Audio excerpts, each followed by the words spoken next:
ким билет эми, бирок азыркы күндөр келбей качып жүрөт да. Мыйзам бузуу жок да. Мыйзам бузуу эч кандай мындай неме жок биз тараптан.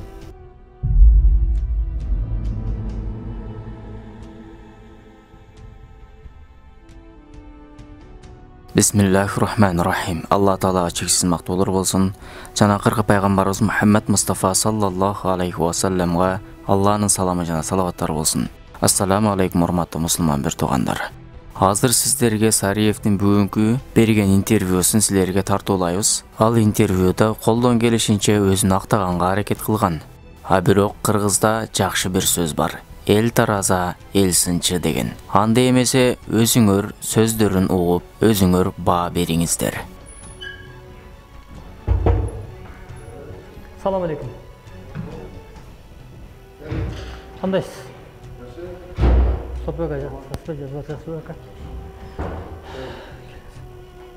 Интернет тармактарында аябай талкуу болуп атат. Быйыл болду, мен ойлодум, 3-4 күн болду бул нерсени көргөнүмчү. Жана видео ушул кабинетте бирөлөр менен жакалашып, мушташып, баягындай ушундай катуу нерселер болду. Бирок ошого чейин биз толук бир маалымат алайлы деп келдик. Бул качан болгон? 3 күн болду же 4 күн болду? Жакшы бир маалымат берип Хорошо. Негизи бул окуя өткөн жылдын декабрь айынан башталган. Негизи декабрь айында мен отпуска мезгилинде ошол блогеримди өзүн тааныштырган Кубанычбек Бакиров деген бала келип, ушул жерде провокация кылган. Мектеп окуучулары эмес, башка баягы мектептен чыккан эле оронгон кыздарды алып келип алып, бизди ушундай мектепке киргизбей атат деп шантаж кылган да. На самом деле мен аны мектептерге дагы алып бардым. Бүгүнкү күндө мектептерде ошол жолук салынып, кадимгидей эле окуп атышат. Ага разрешение бергенбиз, эч проблема жок. Анан бир топ жолу бул жерге келип ушундай ызычуу кылды. Ызычуу кылып, жоопсуз эле келип туруп 3-4 бала менен кирип келет дагы, уже тартып, анан түрлүү суроолорду берип, эмне себептен тиги жолукка каршы чыгып атасыз? Мен ага айткам мурда дагы, жолукка каршы эмеспиз. Мектепте ак жолуун салынып, кыздар 7-8, 10 класска чейин барып окуп атат. 11 мектепте мына мисалы үчүн өткөндө деле алып бардык. Ошол эле 1 мектепте, орус мектептер бар да бизде да. Ошолордо деле мындай жолуун салынып алып окуп аткан кыздар бар. Бирок эми акыркы кандайдыр бир ушул 21 сентябрдан баштап абдан көп күчөп кетти да.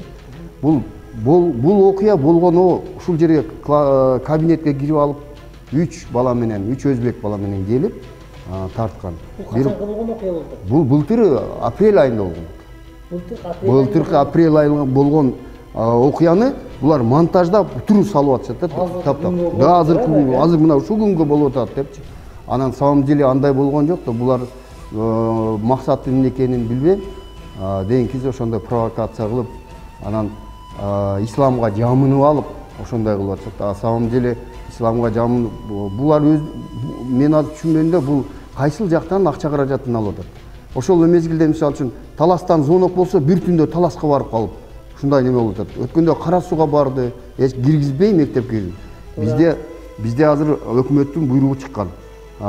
Мектептерге мына Перимде болгон окуядан кийин, Россияда болгон окуядан кийин бизге буйрук келген, мектептин тертибинде эч бир адамды, чужой адамды киргизбеген. Биз ошолордун бүтүн баары жогун неме болсок, жок, бул зордоп мектепке кирет да. Барып алып, кичинекей немелерин, кичине бир неме болсо, ошону чоң кылып чыгарып, эң акырында ар түрдүү адамдар бар экен, туура эмес түшүнүп атат да, мугачы. Туура эмес түшүнүп атат деген кезде анан мени бутто баягындай билимсиз, жакшы жетекчи эмес дегенге чейин алып барып койду да. На самом деле бүгүнкү күндө мына Базарболонго келип иштеп атканыма 2 жылдан өттү.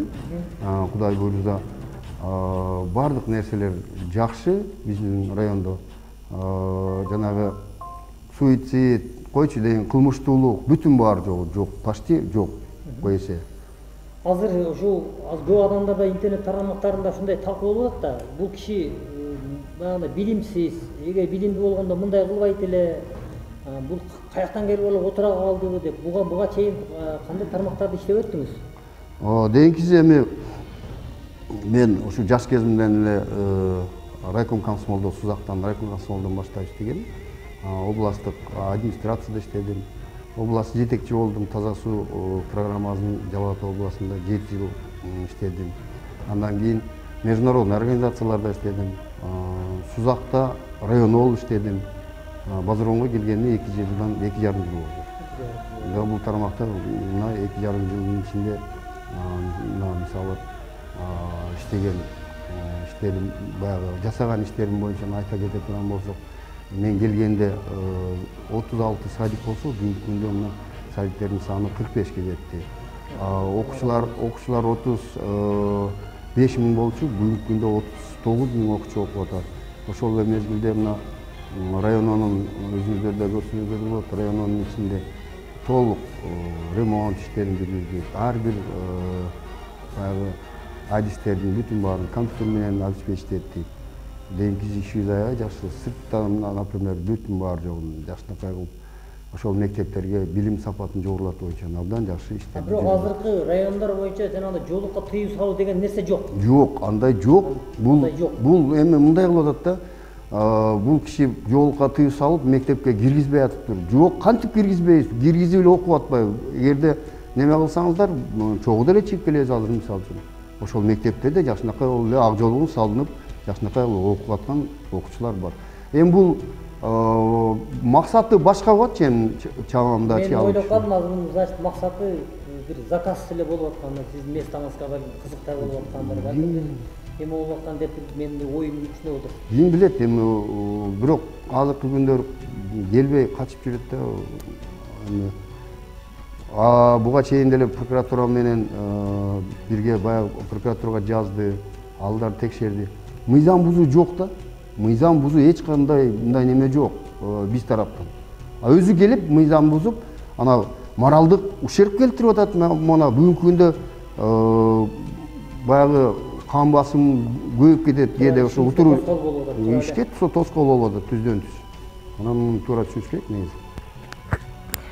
Урматтуу мусулман бир туугандар, бул Сариевдин бүгүнкү интервьюсуна сөзсүз түрдө биз жооп кылып видеоролик чыгарабыз. Ар бир сөзүнө жооп беребиз жана Сариев да ар бир сөзүнө жооп берсин деп талап кылабыз. Андыктан биздин жооп болгон видеоролигибизди күтүңүз.